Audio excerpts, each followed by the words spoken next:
ഷറഫ്ക, എങ്ങനെയാണ് ഈ കസാക്കിസ്ഥാൻ്റെ ഈ എയിം പ്ലസ് സ്ഥാപനം, അതുപോലെ അഷ്റഫ്ക്കയുള്ള സൗഹൃദങ്ങൾ, അതേപോലെ മക്കളുടെ MBBS പഠനം, ഇതെല്ലാം അന്നും ഇന്നും എങ്ങനെയാണ് നോക്കിക്കാണുന്നത്? എങ്ങനെയാണ്? ശരിക്കും ഞാനൊരു പ്രവാസിയാണ്. കഴിഞ്ഞ 30-ലധികം വർഷമായിട്ട് സൗദി അറേബ്യ ബേസ് ചെയ്തുകൊണ്ട് ചെറിയ കൊച്ചു ബിസിനസ് ചെയ്യുന്ന ഒരാളാണ്. എൻ്റെ മകൻ്റെ MBBS പഠനവുമായിട്ടുള്ള ഈ അഡ്മിഷനുമായിട്ട് ബന്ധപ്പെട്ട് ഞാൻ ഈ അന്വേഷിക്കുന്നതിനിടയിൽ ഒരു ദിവസം യാദൃച്ഛികമായി ഒരു മലയാള പത്രത്തിൽ ഒരു പരസ്യം കാണാനിടയായി. നിങ്ങളുടെ കുട്ടിയുടെ ലോക്കൽ ഗാർഡിയൻഷിപ്പ് ധാർമ്മിക ചുറ്റുപാടിൽ ഞങ്ങൾ ഏറ്റെടുത്ത് നടത്തുന്നു എന്നുള്ളൊരു പരസ്യം. മതപരമായിട്ടൊക്കെ നോക്കും.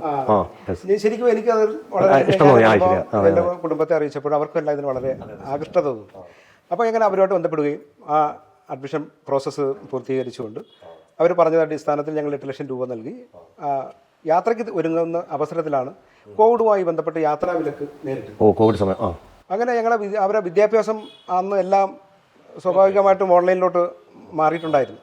അങ്ങനെ ഒരു സെമസ്റ്റർ അവർ ഇവിടെ കേരളത്തിൽ നിന്നുകൊണ്ട് തന്നെ ഓൺലൈനായിട്ട് അവർ ചെയ്തു. രണ്ടാമത്തെ സെമസ്റ്ററിൽ അവർ കസാഖിസ്ഥാനിലോട്ട് പോവുകയാണ്.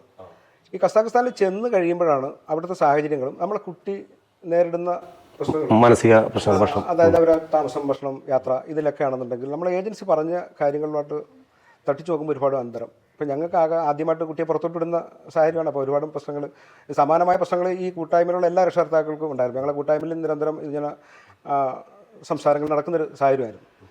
അപ്പോൾ അങ്ങനെ അവർ ആ ഒരു സെമസ്റ്റർ കഴിഞ്ഞു.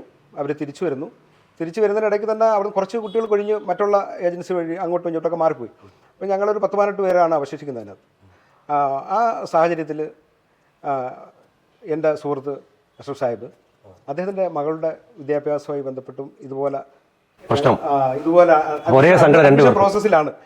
അപ്പോൾ ഞാൻ എൻ്റെ കാര്യങ്ങളൊക്കെ അദ്ദേഹത്തിനോട് പറഞ്ഞു. സ്വാഭാവികമായിട്ടും അദ്ദേഹം എന്നോട് പറഞ്ഞ് എങ്കിൽ ഞാനന്ന് അവിടെ നിന്ന് വിസിറ്റ് ചെയ്യാമെന്ന് പറഞ്ഞ് അദ്ദേഹം അവിടെ വിസിറ്റ് ചെയ്തു. അദ്ദേഹത്തിൻ്റെ സുഹൃത്തിനോടൊപ്പം വിസിറ്റ് ചെയ്തു. ഞാൻ ആ സമയത്ത് ഫോൺ വഴിയാണ് കക്ഷിയെ ബന്ധപ്പെടുന്ന ഞാൻ സൗദി അറേബ്യയിലാണ് നിൽക്കുന്നത്.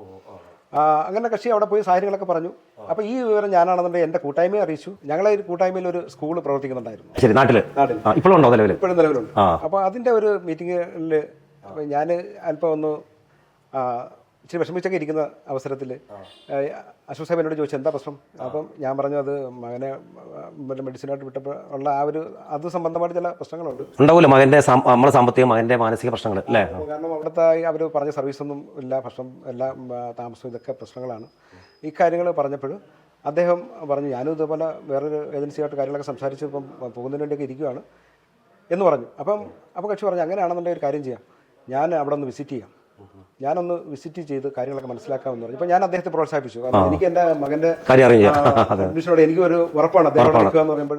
അപ്പോൾ അതുമായി ബന്ധപ്പെട്ട് കക്ഷി അദ്ദേഹത്തിൻ്റെ സുഹൃത്തിനെ കൂട്ടി പോയി.